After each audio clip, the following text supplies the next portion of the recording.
ಚಿಕ್ಕಬಳ್ಳಾಪುರದಿಂದ ಜಾಲಪ್ಪ ಅವರು ಕರೆ ಮಾಡಿದ್ದಾರೆ. ಜಾಲಪ್ಪ ಅವರೇ ನಮಸ್ಕಾರ. ಹೇಳಿ ಸರ್. ಸರ್ ನಮಸ್ಕಾರ ಸರ್.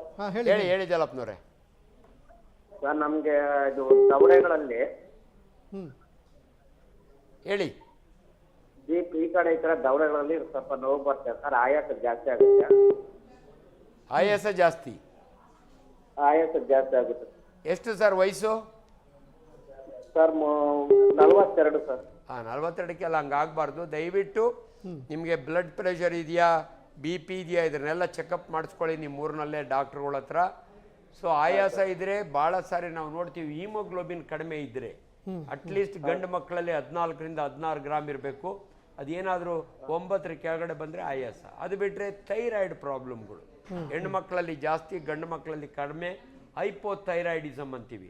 ದಯವಿಟ್ಟು 40 ವರ್ಷ ಆದಮೇಲೆ ಯಾರಿಗೆ ಏನೇ ಆದರೂ ಕೂಡ ಒಂದು ಮಾಸ್ಟರ್ ಹೆಲ್ತ್ ಚೆಕಪ್ ಅಂತ ಮಾಡಿಸ್ಕೊಂಡ್ರೆ ಅವರ ದೇಹದ ಎಲ್ಲ ತೊಂದರೆಗಳು ಗೊತ್ತಾಗ್ತವೆ. ಕೆಲವು ಕಡೆ 3,000 ರೂಪಾಯಿಗೆ ಮಾಸ್ಟರ್ ಹೆಲ್ತ್ ಚೆಕಪ್ ಮಾಡ್ತಾರೆ. ಅಂದರೆ ಮಿನಿಮಮ್ ಒಂದು ಚೆಸ್ಟ್ ಎಕ್ಸ್ರೇ, ಒಂದು ECG, ಒಂದು ಅಲ್ಟ್ರಾಸೌಂಡ್ ಸ್ಕ್ಯಾನ್, ಒಂದು ಕಂಪ್ಲೀಟ್ ಬ್ಲಡ್ ಟೆಸ್ಟ್ ಇದು ಮಾಡಿಸ್ಕೊಂಡ್ರೆ ಗೊತ್ತಾಗ್ಬಿಡುತ್ತೆ. ಈಗ ಮಾರೇಗೌಡ ಅವರು ಚಿಕ್ಕಬಳ್ಳಾಪುರದಿಂದ ಕರೆಯಲ್ಲಿ ಜಾಯ್ನ್ ಆಗಿದ್ದಾರೆ. ಮಾರೇಗೌಡರೇ ನಮಸ್ಕಾರ. ನಮಸ್ತೆ ಸರ್. ವೈದ್ಯರಿದ್ದಾರೆ, ಮಾತಾಡಿ. ಹೇಳಿ ಸರ್. ಸರ್ ಅನಿರಪ್ಪ ಸರ್, ನಮಸ್ತೆ ಸರ್. ನಮಸ್ಕಾರ, ಹೇಳಿಯಪ್ಪ.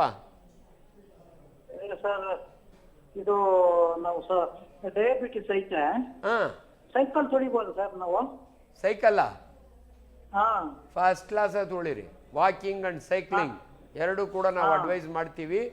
ಎಕ್ಸರ್ಸೈಸ್ ಯಾವ ರೂಪದಲ್ಲಾದರೂ ಮಾಡ್ಬೋದು, ನೀವು ತುಳಿಬೋದು. ಒಳ್ಳೆಯದು ಅದು. ಹ್ಞೂ ಸರ್, ಸೈಕಲ್ ತುಳಿತೀನಿ ಜಾಸ್ತಿ. ತುಳಿರಿ ಒಳ್ಳೇದಾಯ್ತು. Control light sir. ನಿಮ್ಮ ಶುಗರ್ ಕಂಟ್ರೋಲ್ನಲ್ಲಿ ಇದೆಯಲ್ಲ? ಹೌದು ಸರ್. Very good. ಜಾಬ್ನಾಗ ಯಾವಲ್ಲ ಒಂದು 2 ಚಾಕ್ಲೇಟೋ ಬೆಲ್ಲ ಚೂರ ಇಟ್ಕೊಳ್ಳಿ. ಸೈಕಲ್ ತುಳಿತಾ ಲೋ ಶುಗರ್ ಆಗಿ ತಲೆ ಚಕ್ಕರ್ ಬಂದರೆ ಇಮಿಡಿಯೇಟ್ಲಿ ಬಾಯಿಗೆ ಒಂದು ಸಕ್ಕರೆನೋ ಒಂದು ಬೆಲ್ಲನೋ ಹಾಕ್ಕೊಳ್ಳಿ ಅಷ್ಟೇ. ಓಕೆ, ಧನ್ಯವಾದಗಳು ಮಾರೇಗೌಡ ಅವರೇ ನಮ್ಮ ಜೊತೆಗೆ ಮಾತನಾಡಿದ್ದಕ್ಕೆ. ಈಗ ಸರ್, ಸಹಜವಾಗಿ ಈ ಹಾರ್ಟ್ ಅಟ್ಯಾಕು ಇದನ್ನು ನಾವು ಮುಂಚೆನೇ ಐಡೆಂಟಿಫೈ ಮಾಡೋದು ಹೇಗೆ ಅಂತ? ಅಲ್ಲ, ಟೆಸ್ಟ್ಗಳು ಮಾಡಿಸ್ಕೋಬೇಕು. ಐಡೆಂಟಿಫೈ ಅಂದರೆ ರೋಗ ಲಕ್ಷಣಗಳು. ದಯವಿಟ್ಟು ಡೋಂಟ್ ನೆಗ್ಲೆಕ್ಟ್ ಯುವರ್ ಸಿಂಪ್ಟಮ್ಸ್ ಅಂತೀವಿ. ಎಷ್ಟೋ ಜನಕ್ಕೆ ಯಾಕೋ ಎದೆನೋವು ಬರ್ತಾ ಇದೆ, ಅವ್ರೇನು ಮಾಡ್ಕೋತಾರೆ, ಎದೆನೋವನ್ನ ಬಂದು ಡಾಕ್ಟ್ರ್ ಹತ್ರ ತೋರಿಸಿ BP ಚೆಕ್ ಮಾಡಿಸಿ ಒಂದು ECG ಮಾಡಿಸ್ಕೊಂಡ್ರೆ ಗುಡ್. ಬಟ್ ಅನ್ಫಾರ್ಚುನೇಟ್ಲಿ ಭಾಳ ಜನ ಏನಿಲ್ಲ ಬಿಡು, ಯಾಕೋ ಗ್ಯಾಸ್ಟ್ರಿಕ್ ಆಗಿದೆ, ಅಲ್ಲಿ ನೆಂಟರ ಮನೆಗೆ ಹೋಗಿ ಊಟ ಮಾಡಿ ಬಂದಿದೆ ಅಥವಾ ಹೊರಗಡೆ ತಿಂದಿದೆ ಅಂತ ಅವರೇ ಆಂಟಾಸಿಡ್ ತೊಗೊಳಕ್ಕೆ ಶುರು ಮಾಡ್ತಾರಲ್ಲ. ಇದು ಫಸ್ಟ್ ಪ್ರಿವೆಂಟ್ ಮಾಡಬೇಕು. ದಯವಿಟ್ಟು ಜನಗಳು, ನಿಮ್ಮ ಗ್ಯಾಸ್ಟ್ರಿಕ್ ಆದರೆ ಏನು ಹೆಚ್ಚು ಕಮ್ಮಿ ಆಗಲ್ಲ. ಅದೇ ಹೃದಯಾಘಾತ ಆದರೆ ನಿಮಗೆ ತೊಂದರೆ ಆಗುತ್ತೆ. ನೀವು ಬೇಗ ಹಾಸ್ಪಿಟ್ಲಿಗೆ ಹೋಗಲಿಲ್ಲ ಅಂದರೆ ಇದು. ಸೊ ಯಾವ ರೀತಿ ಇರುತ್ತೆ ಈ ಹಾರ್ಟ್ ಅಟ್ಯಾಕಿನ ಲಕ್ಷಣಗಳು ಅಂದರೆ, ಕೆಲವು ಸಮಯ ಎದೆ ಮೇಲೆ ಯಾರೋ ಕೂತಂಗಿರುತ್ತೆ, ಹಗ್ಗ ಹಾಕಿ ಬಿಗ್ದಂಗಿರುತ್ತೆ, ಎದೆ ನೋವು ದವಡೆಗೆ ಹೋಗುತ್ತೆ. ಎಷ್ಟೋ ಜನ ಡೆಂಟಲ್ ಡಾಕ್ಟರ್ ಹತ್ರ ಹೋಗ್ತಾರೆ, ಯಾಕೋ ದವಡೆ ನೋವು. ಎಷ್ಟೋ ಜನ ಎಡಭುಜಕ್ಕೆ ಹೋಗಿ ಆರ್ಥೋಪೆಡಿಕ್ ಸರ್ಜನ್ ಹತ್ರ ಹೋಗ್ತಾರೆ.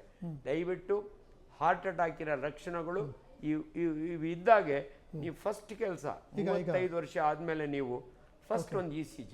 ಎಷ್ಟೋ ಸಾರಿ ಒಬ್ರು ಕಾಲರ್ ಇದ್ದಾರೆ ಕಾಮಾಕ್ಷಿಪಾಳ್ಯದಿಂದ, ಮಹೇಶ್ ಅವರೇ ಮಾತಾಡಿ. ಸರ್ ನಮಸ್ಕಾರ ಸರ್. ಹೇಳಿ ಸರ್. ಸರ್ ಕಾಮಾಕ್ಷಿಪಾಳ್ಯ ಮಾತಾಡೋದು ಸರ್. ಕಾಮಾಕ್ಷಿಪಾಳ್ಯ ಸರ್. ಹೇಳಿ. ಸರ್ ನನಗೆ ಆಗಾಗ ಎದೆ ನೋವು ಬರ್ತಾ ಇದೆ ಸರ್. ಎದೆ ಚುಚ್ಚುದಾಗುತ್ತೆ ಸರ್. ನನಗೆ ಏನು ಬರುತ್ತೆ? ಎದೆ ಚುಚ್ಚುದಾಗಿರುತ್ತೆ. ಎದೆ ಚುಚ್ಚದಂಗ? ಹ್ಞೂ ಸರ್, ಆಗಾಗ ಆಗುತ್ತೆ ಸರ್. ಅದು ವಯಸ್ಸೆಷ್ಟು ನಿಮಗೆ? ವಯಸ್ಸು 50 ಸರ್. ಸರ್, ಈ ಎದೆ ಚುಚ್ಚೋದು, ಎದೆ ಉರಿಯೋದು ರೆಟ್ರೋಸ್ಟೆರಲ್ ಬರ್ನಿಂಗ್ ಅಂತೀವಿ, ಹಾರ್ಟ್ ಬರ್ನ್ ಅಂತಲೂ ಅಂತೀವಿ. ನೋಡಿ, ಆಸಿಡ್ ಇರುತ್ತಲ್ಲ ನಮ್ಮ ಸ್ಟೊಮಕ್ಕಲ್ಲಿ, ಮೇಲೆ ರಿಫ್ಲೆಕ್ಸ್ ಆಗುತ್ತೆ. ಅದನ್ನು ನಾವು ಗರ್ಡ್ ಅಂತೀವಿ, ಗ್ಯಾಸ್ಟ್ರೋ ಈಸೋಫೇಜಿಯಲ್ ರಿಫ್ಲೆಕ್ಸ್ ಡಿಸಾರ್ಡರ್. ಮೇಲೆ ಬಂದಾಗ ಎಷ್ಟೋ ಜನಕ್ಕೆ ಎದೆ ಉರಿ ಬರುತ್ತೆ. ಈ ಬೋನ್ನ ನಾವು ಸ್ಟೆರ್ನಮ್ ಅಂತೀವಿ, ರೆಟ್ರೋಸ್ಟೆರ್ನಲ್ ಬರ್ನಿಂಗ್ ಅಂತೀವಿ. ನಾವು ಈ ಕಡೆ ಹೋದರೆ ಹಾರ್ಟ್ ಬರ್ನ್ ಅಂತೀವಿ. Heartburn is not a disease of heart. ದಯವಿಟ್ಟು ಭಾಳ ಜನ ಇದು ಕನ್ಫ್ಯೂಸ್ ಮಾಡ್ಕೋತಾರೆ. ಹಾರ್ಟ್ ಬರ್ನು ಗ್ಯಾಸ್ಟ್ರಿಕ್ಕಿಂದ ಆಗೋದು. ಆ ಪದ ನಾವು ಯೂಸ್ ಮಾಡ್ತೀವಿ ಅಲ್ಲಿ ಹೋದಾಗೆ. ಸೊ ನಿಮ್ಗೆ ಎದೆ ಚುಚ್ಚೋದು ಉರಿಯೋದು ಆದರೆ ಮೋಸ್ಟ್ಲಿ ಅಸಿಡಿಟಿ ಇರುತ್ತೆ. ಸ್ವಲ್ಪ ರೆಗ್ಯುಲರ್ ಅಸಿಡಿಟಿಗೂ ಕೂಡ 3 ಕಾರಣ. ಹರಿ, ವರಿ, ಕರಿ ಅಂತೀವಿ ನಾವು. ಯಾರು ಹರಿಬರಿಯಾಗಿ ಉಂತಾರೆ, ಯಾರು ತುಂಬಾ ಮಸಾಲೆ ತಿಂತಾರೆ, ಯಾರು ಬಹಳ ಟೆನ್ಷನ್ ಮಾಡ್ಕೋತಾರೆ, ಇವ್ರಿಗೆಲ್ಲ ಗ್ಯಾಸ್ಟ್ರಿಕ್. ಈಚೀಚೆಗೆ ನಾವು ಒಂದು ಬ್ಯಾಕ್ಟೀರಿಯಾ ಕಂಡುಹಿಡಿದೀವಿ. ಆ ಕಂಡುಹಿಡಿದವನಿಗೆ ನೊಬೆಲ್ ಅವಾರ್ಡ್ ಬಂದಿತ್ತು, ಗ್ರೇಟ್ ಮ್ಯಾನು. ಎಚ್ ಪೈಲೋರೈ ಅಂತ ಇರುತ್ತೆ. ಎಂಡೋಸ್ಕೋಪಿ ಮಾಡಿ ಆ ಬ್ಯಾಕ್ಟೀರಿಯಾ ಇದೆಯೇ ಅಂತ ನೋಡ್ತೀವಿ. ದಯವಿಟ್ಟು ನೀವು ಇದಕ್ಕೆಲ್ಲ ನಾವು ಸ್ಪೆಷಲಿಸ್ಟು, ಗ್ಯಾಸ್ಟ್ರೋಎಂಟ್ರಾಲಜಿಸ್ಟ್ ಅಂದರೆ surgical or medical heart doctor ಅಲ್ಲ. ನೀವು ನಮ್ಮ ಹತ್ರ ಬಂದರೆ ಅಟ್ಲೀಸ್ಟ್ ನಿಮಗೆ ಆಂಟಾಸಿಡ್ಸು, ಇವತ್ತು ಬೇಕಾದ ಡ್ರಗ್ಸ್ ಇದ್ದಾವೆ, ಪ್ರೋಟಾನ್ ಪಂಪ್ ಇನಿಬಿಟಾರ್ಸ್ ಅಂತೀವಿ ನಾವು, ಪ್ಯಾಂಟಪ್ರೊಜೋಲ್, ಒಮಿಪ್ರೊಜೋಲ್, 108 ಡ್ರಗ್ಸ್ ಇದ್ದಾವೆ. ಸೊ ಅವು ಕೊಡ್ತೀವಿ. ದಯವಿಟ್ಟು ನೀವು ಬಂದು ಟ್ರೀಟ್ಮೆಂಟ್ ತೊಗೊಳ್ಳಿ. ಒಂದು ಸಾರಿ ನಾವು ಕೇರ್ಫುಲ್ ಆಗಿರೋಕ್ಕೋಸ್ಕರ ಒಂದು ECG ಮಾಡಿಸಪ್ಪ ಅಂತ ಹೇಳ್ತೀವಿ. ಆ್ಯಂಡ್ ದಯವಿಟ್ಟು ಒಂದು ತಿಳ್ಕೊಡಿ, ECG ನಾರ್ಮಲ್ ಇದ್ರೂ ಕೂಡ ನಿಮ್ಗೆ ಹಾರ್ಟ್ ಅಟ್ಯಾಕ್ ಆಗ್ಬೋದು. ಅದಕ್ಕೆ ಕಾರ್ಡಿಯಾಲಜಿಸ್ಟ್ ಹೇಳ್ತಾರೆ, ನೀವು ಜಯದೇವ್ಗೆ ಬಂದ ಮೇಲೆ ಫಸ್ಟ್ ಮಾಡ್ತಾರೆ, ಒಂದು ಅರ್ಧ ಗಂಟೆ ಮಲಗಿಸ್ತಾರೆ, ತಿರುಗಿ ಮಾಡ್ತಾರೆ, ಇಸ್ ದೇರ್ ಎನಿ ಚೇಂಜ್ ಅಂತ. ಇದು ವೆರಿ ಇಂಪಾರ್ಟೆಂಟ್. ಅಲ್ಲಿಗೂ ನಿಮ್ಗೆ ಗೊತ್ತಾಗಿಲ್ಲ ಅಂದರೆ ಸ್ಟ್ರೆಸ್ ECG ಅಂತೀವಿ ನಾವು, ಟ್ರೆಡ್ಮಿಲ್ ಮಾಡ್ತಾರೆ, ಓಡಿಸ್ತಾರೆ ಅವನು. ಓಡಿಸ್ದಾಗೆ ECG ಚೇಂಜಸ್ ಬಂದರೆ ಅದು ಪಾಸಿಟಿವ್ ಅಂತೀವಿ. ಆವಾಗ next gold standard for all heart attacks is angiogram. Okay, ದಯವಿಟ್ಟು ಇಷ್ಟು ಮಾತಾಡಿ. ಚಿಕ್ಕಮಗಳೂರಿನಿಂದ ಕೇಶವೇಗೌಡ ಅವರು ಫೋನ್ ಸಂಪರ್ಕದಲ್ಲಿ ಜಾಯ್ನ್ ಆಗಿದ್ದಾರೆ. ಕೇಶವೇಗೌಡ ಸರ್ ನಮಸ್ಕಾರ, ಮಾತಾಡಿ ಸರ್. ನಮಸ್ಕಾರ ಸರ್. ಹೇಳಿ ಗೌಡ್ರೆ. Doctor Anjanappa sir. ಇದ್ದಾರೆ, ಹೇಳಿ ಸರ್. ಸರ್ ನನಗೆ 2012ರಲ್ಲಿ ಇದು ಓಪನ್ ಹಾರ್ಟ್ ಸರ್ಜರಿ ಆಗಿದೆ. ಓಕೆ. ಆಮೇಲೆ ಪುನಃ ಮಂಗಳೂರು 2018ರಲ್ಲಿ ಆಂಜಿಯೋಪ್ಲಾಸ್ಟ್ ಆಗಿದೆ. ಓಕೆ. ಈಗ ನನಗೆ ಕೈ ಕಾಲು ಹೇಳ್ತಾ ಸುಸ್ತು ಬರ್ತಾ ಇದೆ, ಲೆಫ್ಟ್ ಸೈಡ್ ಅಲ್ಲಿ ನೋವು ಬರ್ತಾ ಇದೆ. ಓಕೆ, ಎಷ್ಟು ಏಜ್ ನಿಮಗೆ? ನನಗೆ 75. ಓ ಗುಡ್. ಸರ್, ಏನು ಹೆದರ್ಕೋಬೇಡಿ.